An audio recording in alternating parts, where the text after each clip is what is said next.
नमस्कार मित्रांनो, जय जवाहर, जय आदिवासी, जय निसर्ग.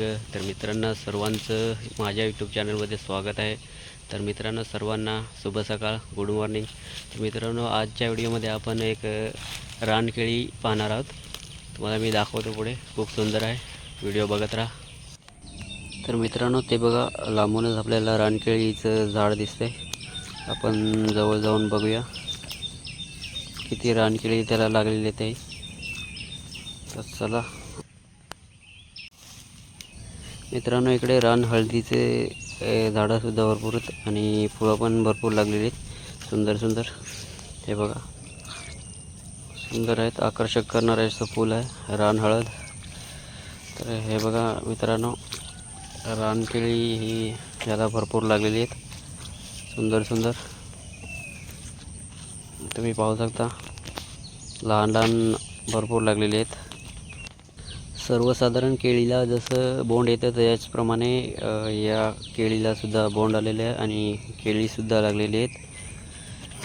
हे बघा, खूप सुंदर. आणि या रानकेळ्यामध्ये हे बियाचे प्रमाण हे भरपूर मोठ्या प्रमाणात असते आणि हे आपल्याला डोंगराळ ठिकाणी भरपूर ठिकाणी पाहायला भेटते. डोंगराच्या कडेला ही झाडं याची भरपूर असतात.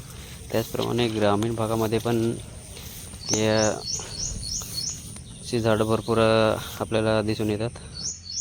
मित्रांनो, आमच्या ग्रामीण भागामध्ये या रानकेळीला चवा या नावाने ओळखले जाते, चवायचे झाड असे.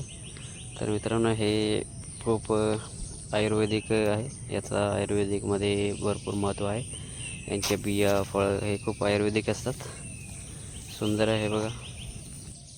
तर मित्रांनो, ही एक प्रकारची रानभाजीच आहे. याच्या फुलाची भाजी केली जाते, खूप चविष्ट लागते.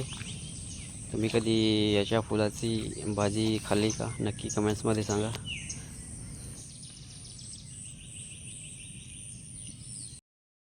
तर मित्रांनो, अशाच नवनवीन व्हिडिओ पाहण्यासाठी चॅनलला सबस्क्राईब करा, लाईक करा. भेटूया आपण पुढच्या व्हिडिओमध्ये.